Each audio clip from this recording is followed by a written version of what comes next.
Oh, it's great to have you with us. If you don't know me, my name's Kenny. I'm one of the leaders here. Particularly warm welcome if you are here for the baptism, and that was a great choice of song. Sophie, well done. Keep it up. And you join us actually today at the end of our series in Proverbs, which Lizzie read for us. It is a great day to be joining us because it doesn't really matter if you've missed the rest, because it kind of stands alone and fits really well with the baptism. And kids, it's great to have you in with us during our time together in the Bible as well. And I'm going to need your help because I've got several questions. I'm going to have a game of spot the difference. I might need some of you to come up and help me at various points as we think about this passage. Choices. Choices, they're before us always, aren't they? They're endless, really, the choices we make. I don't know about you, but ask Anna and Esther first thing in the morning when they get up. And within 5 minutes, I've asked them, what do you want for breakfast? Or they're rummaging through the cupboards trying to work out what to eat because they're starving. One of the bits every week where Jen and I draw a complete blank is that moment where we sit down and try and plan our meals for the week ahead. I don't know if you do this. It seems a good idea. But then you've got to think of like 7 things to have for tea over the week. And normally we just sit there in silence kind of looking at each other. One of the best things I think about shopping in smaller supermarkets, if you go to somewhere like Lidl instead of the big Tesco, is you only have to make half the choices, don't you? Because there is only one type of cheddar, not like 500. You don't have to choose from like a dozen tins of chopped tomatoes that are probably all exactly the same in the tin, just with different labels. Well, Proverbs 9 that Lizzie read is about a choice. It's about choices that we all have to make. It's not about personal preference like breakfast. It can't be avoided like meal planning, and it's not pointless like tins of tomatoes. It's about which 2 voices we're going to listen to, wisdom or folly. It's about which 2 houses we're going to go to, which 2 meals we'll eat, which 2 paths we'll take. It's a choice that matters where there is a right and a wrong. And so I don't know if you saw it when you came in, kids, but I've got 2 tables for you here at the front, and hopefully there'll be a picture of them on the screen for those who are further back. There you go, wonderful photography. 2 tables for you at the front where you can go and eat. And they're very similar, aren't they? But there are some differences. So I want you to have a look, kids. If you came in or you can see behind me, can some of the children put their hands up and tell me some of the differences between my 2 meals and my 2 tables where you can go and eat? Go on. McDonald's isn't so healthy. Brilliant. You're well taught, well taught. One of them has got McDonald's on it, though. Yes. Someone else tell me some other differences they can see. Yeah, go on. There are different colours of the tablecloth, aren't there? This one's purple and this one's white. Any other things that you can spot? Go on, Anna. This one's got a knife and fork. That's the little difference. This one doesn't. Yep. Go on. Yeah, this one's got a drink on. This one might have a drink, but it might be hiding in the bag. Go on. And the purple one's got a plate. We'll cut back. There are a few others as well, you see, because these differences between these 2 meals, they're going to help us think through the choice we have to make in Proverbs 9. And I'm going to start with one, and it's one that nobody said, because it's a little bit of a small one. Look at the back at these 2 chairs. There's a difference here, isn't there? There's a similarity and a difference. Go on, Esther, what is it? They are different coloured chairs, and they're different signs on them. You see, this one here, I'll take them off. This one here, notice what it says. It's big, and it's aggressive, and it's loud. It's a font called Impact. There you go. And this is a lovely written cursive, isn't it? It's nice and neat and a bit smaller. Well, these are the 2 voices in Proverbs that are calling out to us. They're calling out to us. And the question is, which one are we listening to? This loud, bold one, or this quiet, smaller, neat one? You see, people, they're always asking us to listen to them, aren't we? I'm asking you now to listen to me and not fall asleep at the back. The news reporter, your teacher, your parents, your friends, your children, Facebook, Twitter, books, films, they're all saying, listen to me, listen to me. But what Proverbs 9 does is it sifts all those voices into 2 groups. the woman wisdom, and the woman folly. Of all the clamouring for our ears and our minds, there are in the end two big voices, two big categories, wisdom and folly. And listen to what they say in Proverbs 9. Wisdom says this, you're listening carefully, kids. Wisdom says, whoever is simple, let him turn in here. Do you hear that? Wisdom says, whoever is simple, let him turn in here. Now listen to what folly says. Folly says this, whoever is simple, let him turn in here. It's interesting, isn't it? Both wisdom and folly, they say the same thing. They have the same message. Listen to me, they say. I can make you wise. I can show you how to live the best life. Feeling lost? I can help. Come and listen. I've got food. I've got drink. I've got nourishment, a place to rest and a place to sit. But there was a difference, wasn't there? They had the same message. What was the difference? I think the children want to tell me the difference. Go on. Different foods, yeah. What was the difference in the voices, though? What was the difference in the voices? Go on. Yeah. Brilliant. One was quiet and humble, and one was loud and proud. See, when we talk to other people, it's not just about what we say that matters, is it? But it's how we say it. When we decide who to listen to, it's not just what they're saying that matters, it's how they say it. We've seen in earlier weeks how wisdom itself is tied to kind of doing what is right and being in the right. It's tied to character. When foolishness cries out, it's like this. It's like this one. It's loud, it's brash, it makes itself the center of attention. Yet in that way it is appealing.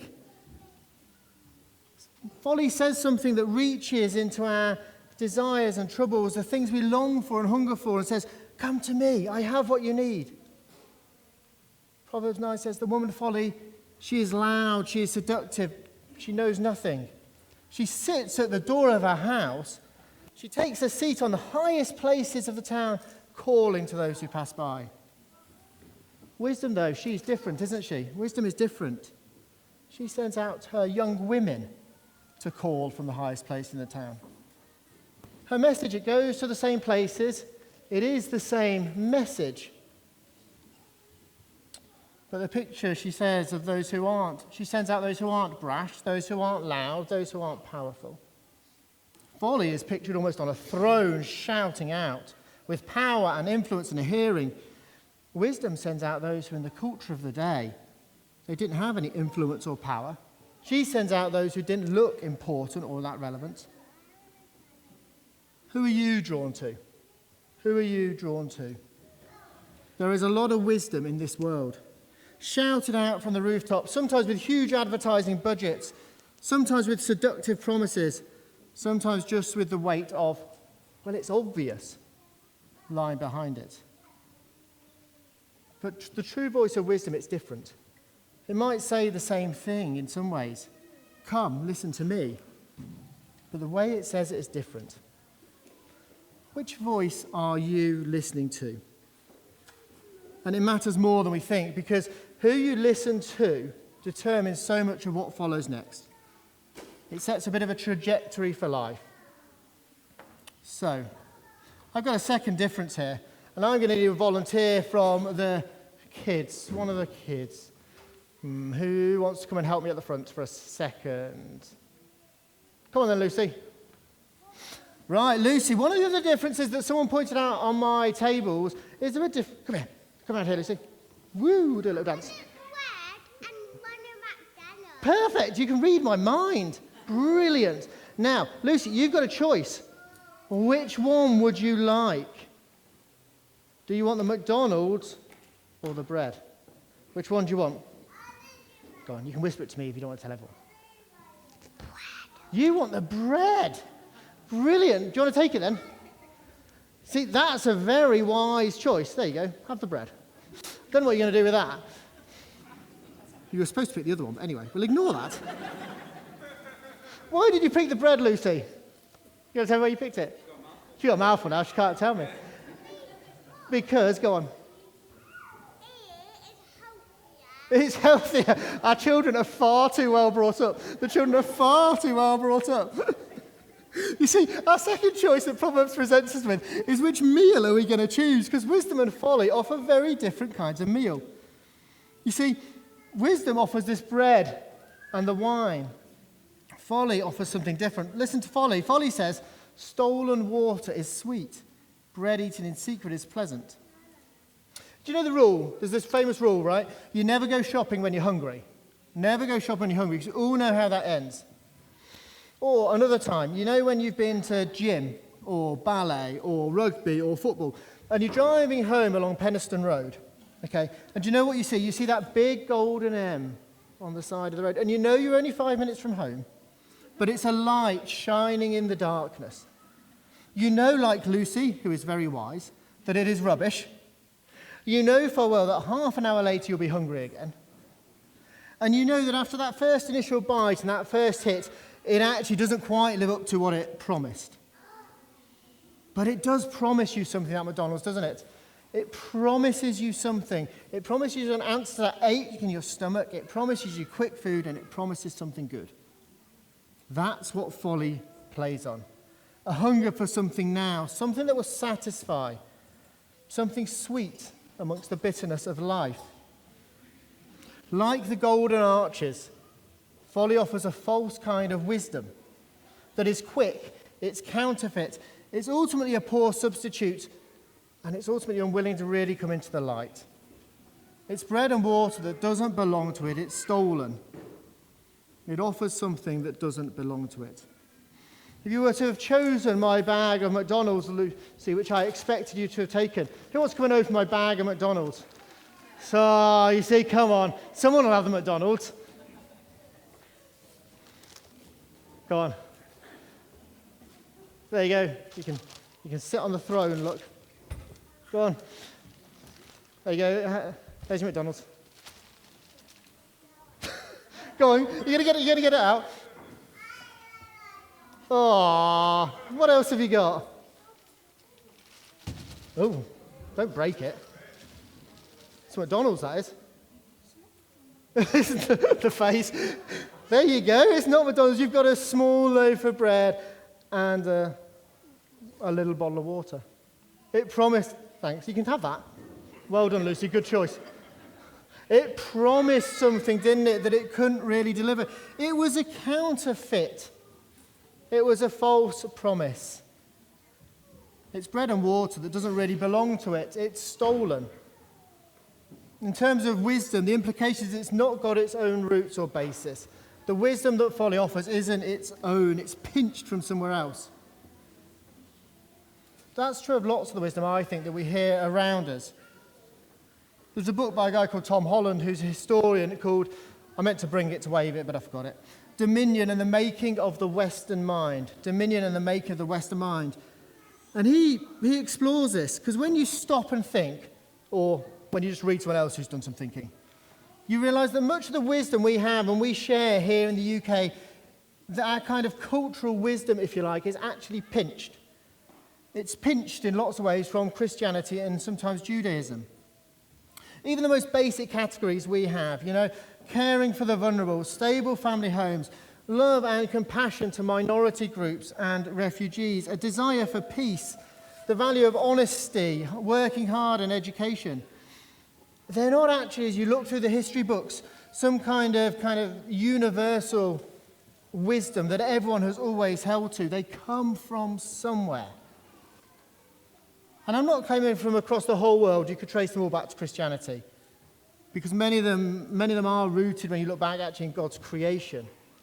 But here in the UK, at least, they're largely stolen from the wisdom of Christianity. In the immediate, in the short term, like when you're driving down Penistone Road, that kind of wisdom seems sweet and pleasurable. It has hints of goodness, but only because it actually got it from somewhere else. It actually took it from true wisdom. Listen to wisdom. Wisdom says, come and eat of my bread. Is the bread good, Lucy?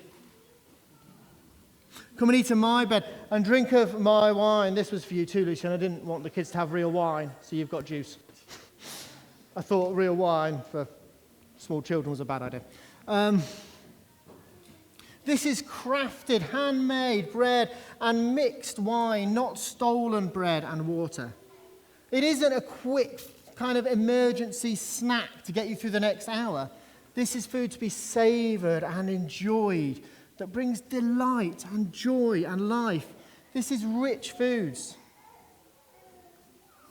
But also notice they belong to Lady Wisdom in the passage. They are her own. It's her bread. It's her wine she's mixed. It's not stolen. It's not counterfeit. It is the real thing. It's got an openness and an honesty to it. Well, biblical wisdom, God's wisdom, is like that. It's rich. It's slow. It's offered from God to us as his own. It doesn't need to pinch ideas from over here and over there. It doesn't need to shout with the loudest voice. Instead, biblical wisdom is God saying, this is how I made the world to work.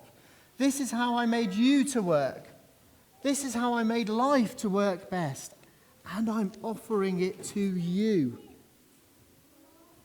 Come, God says, come and eat at my table. And I'll show you how to live. And I'll show you how the pieces fit together. Well, what is your wisdom diet like? Whose food are you mostly eating at the moment?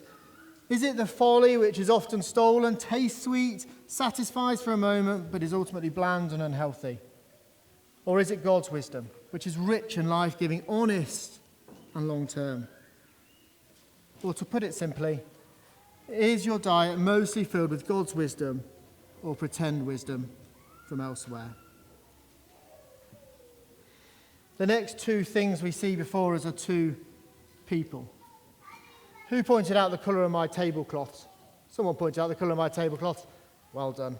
The colour of my tablecloths, and one's got cutlery, and one's got a nice kind of big chair, and one's got this nice, simple chair. See, two people. Proverbs 9 asks us, who are we following? Who are we listening to? Whose wisdom are we eating? Who are we following? You see? Did you notice at the beginning of our passage what wisdom and folly were doing? Wisdom, she'd built her own house, hadn't she? She'd hewn 7 pillars. She'd slaughtered her beast. She'd mixed her wine, and she'd set her table with a knife and fork. All that time, what was folly doing? She was sat on her chair, doing nothing. Failing that, she'd gone and sat in the highest parts of the town, where she could be seen and heard, where she can be lifted up and honoured. The picture of a seat in the highest places is like a throne. Folly sits proclaiming her own importance and everyone's great need of her. Folly focuses inwards. Its aim is for itself, its own growth and reputations. In many respects, it's lazy. It relies on stolen bread and water. But it is a draw to us. Sometimes we want to follow folly. Because it says, look at me, look how important I am, look what I've got. And you can come and have it too. Live my way and be celebrated like you're on a throne too. This is the easy life amongst all the struggles. Isn't that often, when you think about it, the wisdom we're drawn to? When a baby won't sleep, when a toddler won't sit still, when work is really hard, when friendships at school are difficult, when family life is hard, when it's just one thing after another, what kind of wisdom do we want? Well, to be honest, often we want any wisdom that will give us the rewards, will give us the ease, will give us the rest, regardless of whether it's ultimately rooted in evil or in good, whether it's rooted in right or wrong. I'm not suggesting we're always kind of knowingly seeking to make unwise and immoral choices. But more than that we're easily seduced. We're easily seduced. And often we don't think through who we're following until we've bought into it hook, line, and sinker. You know, when we're desperate, we'll find somebody to follow, or a movement, or a way of thinking, and we'll grasp it. We'll grasp it because it promises to solve our immediate problems. We need to stop and think a little bit more. We need to desire the wine, the bread, the feast, and the meal that has been worked on and made for us and is the good food, not the short-term counterfeit. And you know, when we follow wisdom, it does take us there. It takes us to where we find life and joy and peace, because it takes us to Jesus. Because the final thing we see in Proverbs 9 is there are two destinations. Where are you heading? Where are you heading? I did want to find a skull, but I have two girls. We don't tend to have skulls floating around our house, which is unfortunate. Because you see, this is the crucial bit of these two tables. And perhaps this is especially crucial as this is our last week in Proverbs. Who you choose to follow is making a choice. It's choosing a direction for life. But wisdom and folly, they go in opposite directions, completely opposite directions. You see, the person who in the end finds themselves following folly, they find themselves walking towards death and darkness. They don't know it. It's not like folly stands in the street shouting, "Don't follow me, I'm stupid, I lead to death." She says, "Come and follow me." But she does lead to darkness and death. This is what it says. It says in our passage, "But the one who follows folly, does not know that the dead are there, that her guests are in the depths of Sheol." That was the place where the dead went. Whereas on the other hand, wisdom says, "Come and eat of my bread and drink of my wine I have mixed. Leave your simple ways and live and walk in insight." And then a little bit later, you hear, "The fear of the Lord is the beginning of wisdom, and the knowledge of the Holy One is insight. For by me your days will be multiplied, and years will be added to your life." This distinction, this choice in the Bible, is the most critical choice that everybody has to make. It's the choice of who they are following and where they are heading. The way of folly here, it's not just about making foolish choices. And the way of wisdom over here, it's not just about making sensible and good choices. The way of folly is about following the wrong person, walking the wrong way. It's about walking away from God. The way of wisdom, that's about turning to God. That's about following after him, living his way. One goes that way, one goes that way. Wisdom starts with a fear of the Lord. And we thought about that a little bit on Wednesday, if you're there. But the idea is it's a sense of reverence for God, a sense of honouring him, lifting him up, seeking after him, being willing to live under his rule. And it's that fear of the Lord that is the beginning of wisdom. And it's knowledge of him that gives us insight. You see, these two tables that I've set up here, the two tables, the two meals, the two choices in Proverbs, it's not just chance that Proverbs picks up on that image. It's not just kind of a useful illustration as much as it is, but it's a picture that's picked up time and time and time and time again in the Bible, where there is a choice put before us all. Who are we going to choose to follow? The Lord and his wisdom, or ourselves, or this world and our wisdom? Which table are we going to dine at? There's a story in the New Testament that Jesus told when he was telling a story that picked up this very thing. And the question being asked through this whole story is this: will you go and dine at Jesus' table? When Jesus says, "Come," will you come? And in essence, that is the question of Proverbs 9. This story, it's in Luke's account of Jesus' life, in Luke 14. And in it, there is a man who is actually, he sat down having dinner with Jesus. And this man, he turns in the middle of dinner and he says to Jesus this. He says, "Blessed is everyone who will eat bread in the kingdom of God." Which is true enough. And I thought this man probably thought he was very clever. But then Jesus tells him this story, and this is my ad-libbing of it, but you can find it in Luke 14. And in this story, he warns him that not everyone who is invited to the meal that Jesus lays on will come. This is the story he tells. He says, "There was once a man, and he gave a great banquet, and he invited many people. And when the banquet was ready and he'd got everything sorted, he said to his servant, 'Go to those who've been invited and say, "Come, everything's ready." But they all began to make excuses. One of them said, "Oh, I bought a field and I must go and see it. Please excuse me." On one level, it seems wise, doesn't it? I mean, I've made a substantial investment and I've got to go and sort it out today. But it's really folly, because my field is more important than coming to Jesus. All right, Nathan.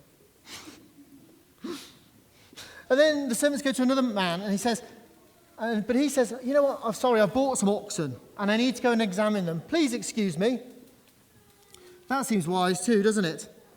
I mean, it's a bad day for coming to Jesus. There's too much going on, sorry. But it's folly to be too busy to respond to Jesus' invitation. A third man says this, the last one, he says, "Oh, I'm really sorry, I've got married and therefore I cannot come." I mean, at one level, that seems wise too, doesn't it? Critical moments in family life, marriage, new children, moving up through the ages, they need prioritising. Just not yet, you see. But it's folly to be too caught up in the pressures of now to respond, to come to Jesus. So in the story, the master sends his servant out to the poor, to the weak, the cripples, the blind, and they hear his voice and they come to the banquet instead. They eat the bread and the wine. They go because in the end they are the ones who are wise. They haven't become tied down and seduced by folly, which promises life, promises success, but in the end offers death. The story finishes on a note where the master says this: "None of those who were invited and found excuses shall taste the banquet."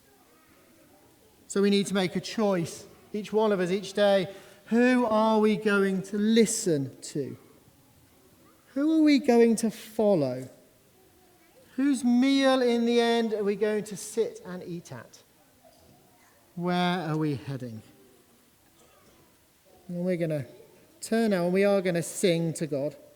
The one who is able to save us, the one who lays on a feast for us and invites us through Jesus' blood to come and to eat, to rejoice, to find wisdom and to find life. So let's stand, we're going to sing, and then Richard is going to come afterwards and lead us in our prayers.